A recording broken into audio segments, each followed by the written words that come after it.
Hey guys, welcome back. I'm going to do my best to try and not make this a 30-minute long video. This isn't going to be an installation video. It's just essentially going to be to show you the parts that I ordered for this Draco pistol that finally came in, and just kind of what they look like, you know, before and after. I'll kind of briefly go over them. I talked about them a little bit in my first Draco video, but this is kind of give you an idea of what I have in mind for this thing. That and as I put them on, I'll pause it and I'll show you. I'm not going to go through the boring step-by-step process because it's not too complicated. But essentially, I went ahead and got a different grip for it. I wanted to get something a little bit more tacky and, you know, better feeling than the stock one.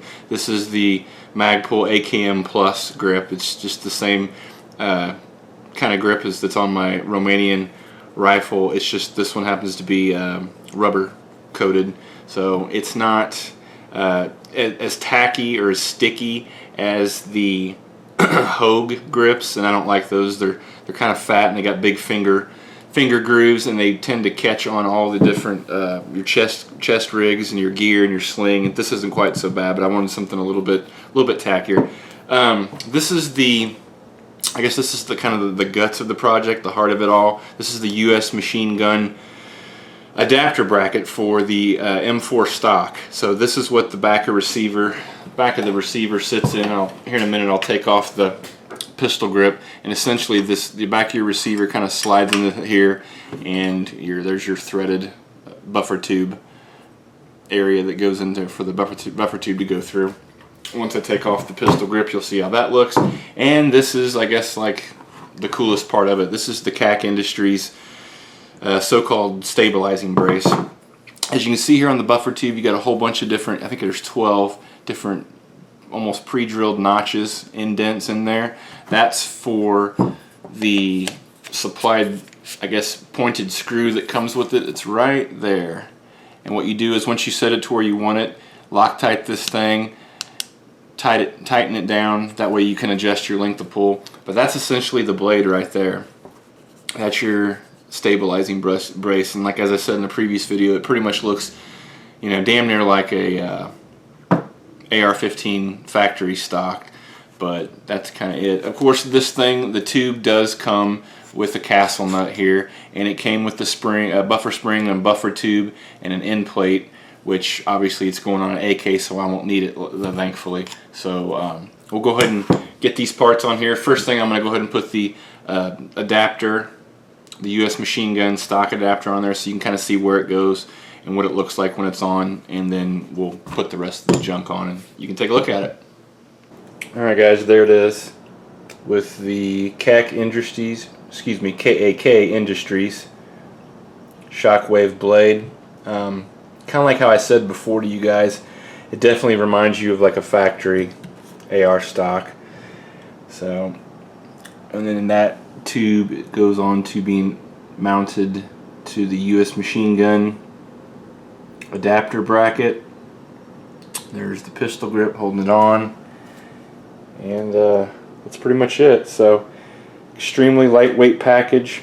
I adjusted the shockwave blade to exactly 9 inches, which is the same length of pull. Well, you know, from the back of the brace to the front to the back of the receiver, it's 9 inches on a Warsaw length AK stock, which is what they're meant to be and what they should be, and that's how I prefer to run it. So yeah, so I think it looks pretty sharp. It'll end up looking better here. I've got the fore-end from Magpul on back order, so I imagine I think it's supposed to come in with like in the next couple of weeks. So I'll get that mounted on there, and then it'll definitely match better. But I'm happy with it for now. Going to go and take it out shooting tomorrow. Got to zero it in. Oh, speaking of which, I'm not sure if I'm going to be able to show this to you guys, if you'll be able to see it very well. But what I did do is put the fast acquisition rear sight leaf on this. Basically, it's just the opening has been widened a little bit by Krebs Custom, and the edges have been smoothed out. So definitely helps, especially on a short barreled gun. I'll give you the other side of it. The only complaint that I had is apparently they sent me the wrong sized bracket or the plate, because I had to do a little bit of Dremel work, and I had to, if you can see there, cut out a little bit of a relief for the rivets so the receiver would sit flat in the plate. I mean, it's not that big a deal. It sucks, and you know, you expect to get what you order, but I'm too impatient, and I honestly didn't feel like waiting. I mean, it may not look the best, but I don't care. But I don't know, there it is, guys. That's kind of the update. So maybe I'll do a little bit of shooting footage tomorrow. If not, I might just wait till I get the Magpul forend, and then it'll pretty much be complete. So now then, can we all agree that looks about 1,000,000 times better than one of those sick SB-47 braces? So, alright guys, thanks for watching.